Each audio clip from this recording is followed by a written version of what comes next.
42nd question.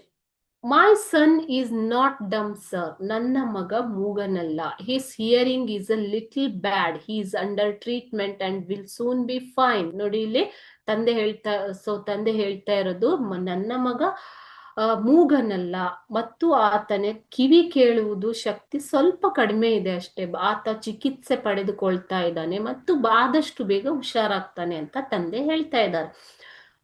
Question A, ನಾನು ಹೇಳ್ಬಿಟ್ಟೆ ತಂದೆ ಅಂತ ಅಲ್ವಾ. Who said these words? Satish father mister Avatar Naren said these words.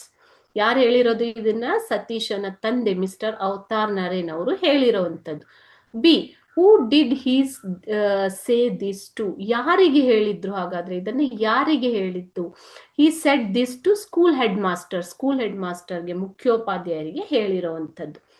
C, when did he say these words? ಯಾವಾಗ ಇದನ್ನು ಹೇಳಿರೋದು? These words are said by him when the head master asked to admit his son to any special school for deaf and dumb. ಯಾವಾಗ head master ಅವರು ಆತನನ್ನ ವಿಶೇಷ ಶಾಲೆ, ಮೂಗ ಮತ್ತು ಕಿವುಡರಿಗೆ ಇರುವಂತ ವಿಶೇಷ ಶಾಲೆಗೆ ಸೇರ್ಸೋದಿಕ್ಕೆ ಹೇಳಿದ್ರು, ಆವಾಗ ಅವರ ತಂದೆ ಈ ಮಾತನ್ನ ಹೇಳಿರುವಂಥದ್ದು. So this is from 17th paragraph.